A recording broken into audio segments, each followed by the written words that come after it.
Assalamualaikum warahmatullahi wabarakatuh. Perkenalkan, nama saya Agung Ali Fajar Arfianto.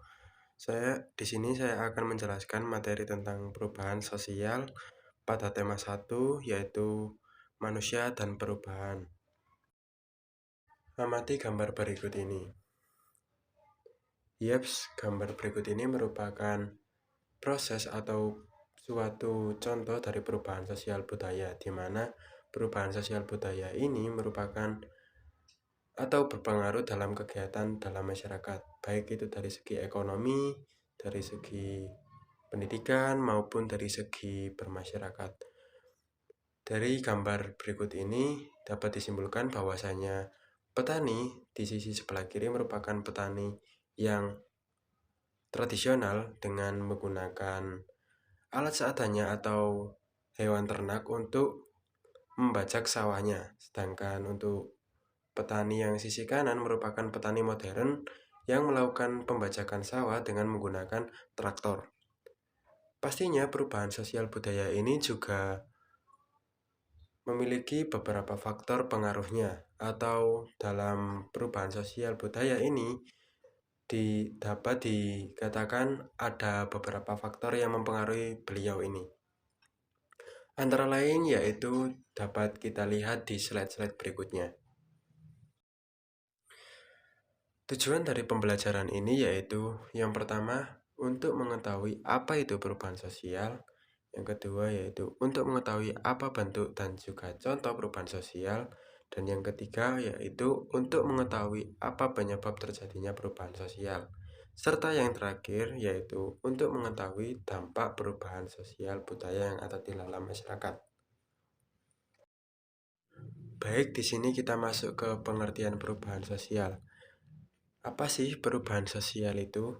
Perubahan sosial itu merupakan suatu perubahan yang terjadi pada berbagai aspek kehidupan dalam masyarakat. Perubahan sosial sendiri itu mencakup pada beberapa aspek, antara lain yaitu penampilan, pola perilaku, lembaga kemasyarakatan, lapisan masyarakat, nilai-nilai sosial, dan juga lain sebagainya.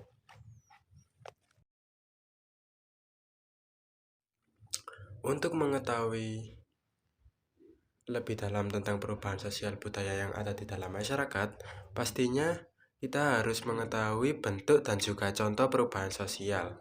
Bentuk dan juga contoh dari perubahan sosial budaya ini memiliki 4 bentuk di dalam masyarakat. Yang pertama yaitu perubahan sosial berdasarkan waktu, yang kedua yaitu perubahan sosial berdasarkan cangkupannya, dan yang ketiga merupakan perubahan berdasarkan perencanaannya, serta yang terakhir yaitu perubahan sosial berdasarkan perkembangannya. Perubahan berdasarkan waktu. Perubahan berdasarkan waktu dibagi menjadi 2 hal, yaitu perubahan berdasarkan waktu yang lambat atau evolusi, dan perubahan berdasarkan waktu yang cepat atau revolusi. Contoh dari evolusi yaitu yang pertama yaitu masyarakat pesisir pantai yang sering melakukan interaksi, dan juga masyarakat pedalaman yang tertutup. Masyarakat yang berinteraksi dengan masyarakat luas itu memiliki pemikiran yang lebih terbuka daripada masyarakat yang tertutup. Pemikiran yang terbuka ini juga mengakibatkan perubahan-perubahan yang ada di dalam masyarakat. Seperti kita dapat mengetahui apa sih yang diinginkan oleh konsumen, terutama konsumen yang ada di kota, terkait ikan-ikan apa aja sih yang ingin diolah dan juga yang ingin dicari oleh konsumen-konsumen tersebut. Dan sedangkan masyarakat yang cenderung tertutup akan sulit berkembangnya. Dan yang ketiga yaitu contoh dari revolusi. Contoh dari revolusi ini dapat kita lihat pada abad ke-18, di mana revolusi industri ini sangat gencar pada era masa saat itu, di mana pada saat itu perusahaan-perusahaan telah membuat alat untuk membantu mereka dalam memproduksi yang sangat-sangat banyak dan juga cepat. Sedangkan pada zaman dahulu, mereka hanya mengandalkan manusia atau tenaga manusia untuk melakukan kegiatan pabriknya. Poin yang kedua dari bentuk perubahan sosial yang terjadi di dalam masyarakat yaitu perubahan sosial berdasarkan cangkupannya. Perubahan sosial berdasarkan cangkupannya itu dibagi menjadi dua hal, yaitu perubahan sosial yang cangkupannya itu besar dan juga perubahan sosial yang cangkupannya itu kecil. Perubahan yang cangkupannya besar biasanya itu dapat mempengaruhi masyarakat dari anak-anak hingga dewasa sekalipun. Dan apabila perubahan sosial yang cenderung kecil itu dapat kita lihat pada seseorang yang memiliki gaya rambut itu yang cangkupannya hanya beberapa orang saja. Mungkin dapat kita lihat pada zaman dulu, kita melihat orang-orang lebih sering memanjangkan rambutnya daripada memotong rambutnya. Sedangkan pada era saat ini, istilah kata gondrong maupun memanjangkan rambut itu dianalogikan dengan tidak rapi atau tidak sopan. Nah, untuk contoh dari perubahan yang bersifat kecil itu dapat kita lihat pada sisi sebelah kanan, di mana seperti yang saya katakan tadi, bahwasanya masyarakat yang dulu lebih dominan untuk memanjangkan rambutnya daripada untuk memotong rambutnya. Sedangkan pada era saat ini, masyarakat lebih suka memotong rambutnya dengan berbagai model. Istilahnya memiliki varian potongan rambut yang banyak untuk era saat ini daripada yang dulu. Dan untuk cangkupan yang besar ini dapat kita lihat bahwasanya pembangunan yang ada di daerah Jakarta itu membantu masyarakat untuk melakukan mobilitas sosial, baik itu mau bekerja, mungkin melakukan kegiatan ekonomi, mau melakukan kegiatan wisata, maupun kegiatan-kegiatan yang menunjang kehidupan sosial masyarakat itu.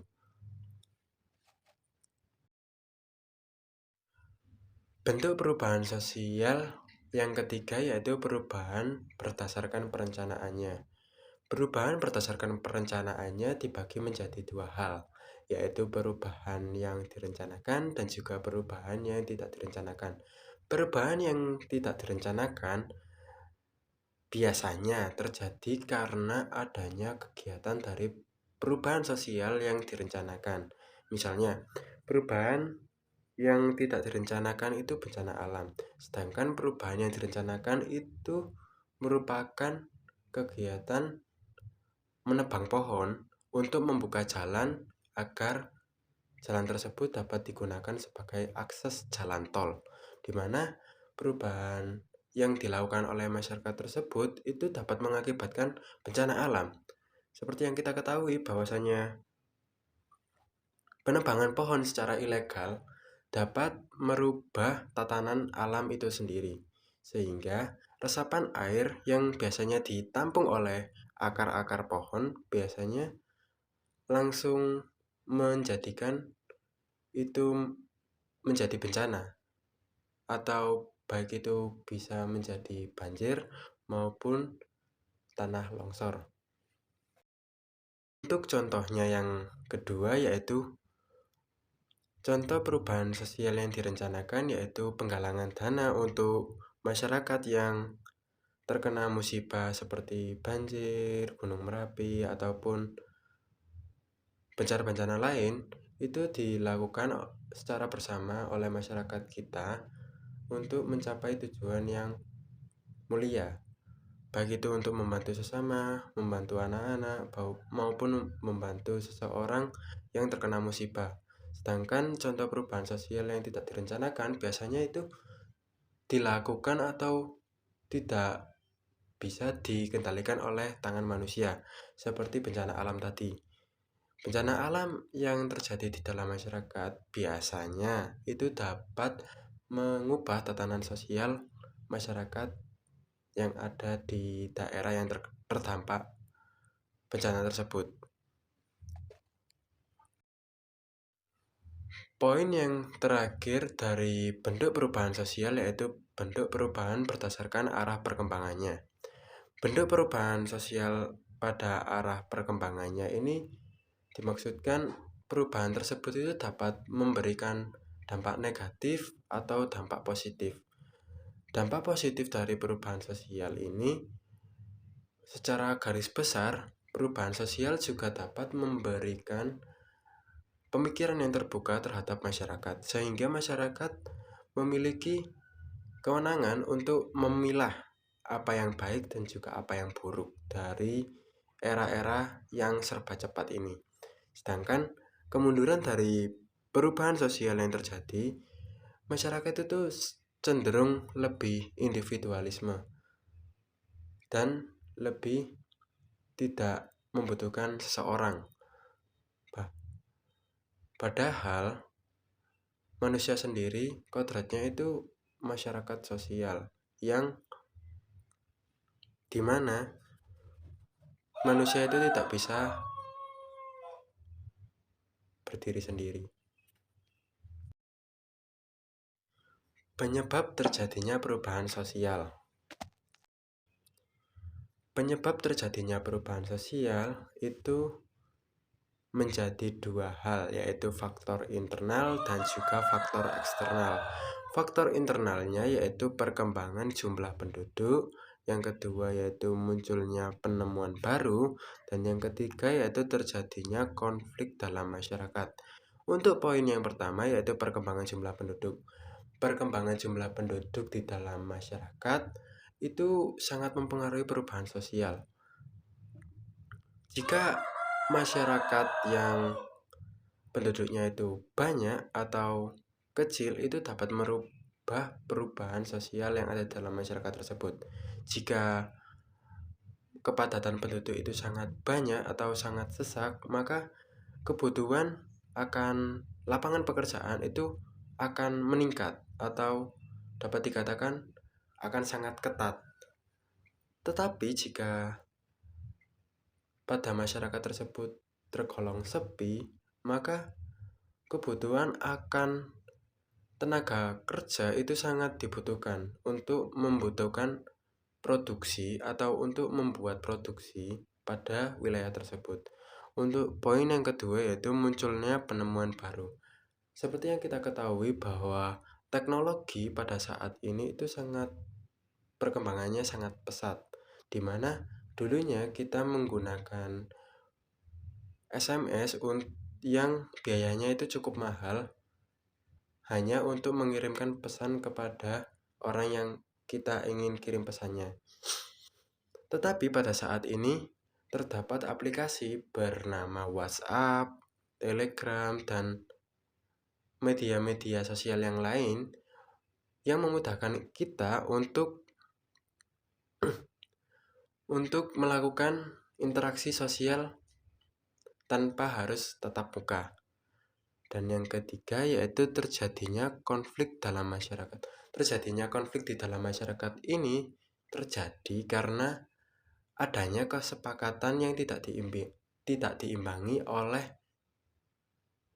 kemauan dari masyarakat tersebut, di mana perbedaan pendapat yang ada di dalam masyarakat disetujui secara sepihak oleh beberapa orang atau beberapa pihak, sehingga ketidakpuasan masyarakat terhadap hal tersebut dapat membuat perubahan-perubahan sosial yang tidak jarang dapat memakan korban dalam kegiatan tersebut. Yang keempat yaitu masuknya kepada faktor eksternal, di mana interaksi dalam lingkungan alam itu seperti yang saya jelaskan tadi, bahwa faktor eksternal ini di luar kendali manusia, di mana perubahan sosial yang terjadi akibat gempa bumi, bencana alam, banjir, dan juga yang lain-lainnya itu terjadi atas bukan kehendak dari manusia itu sendiri. Dan yang kelima yaitu interaksi dengan kebudayaan lain. Seperti yang kita ketahui, maraknya perubahan sosial yang terjadi karena adanya pengaruh dari budaya bangsa lain, atau dapat dikatakan budaya-budaya western dan juga Korea itu lebih disukai oleh remaja kita pada saat ini, di mana perubahan-perubahan ini juga dapat melunturkan dan juga dapat menggantikan budaya kita sendiri.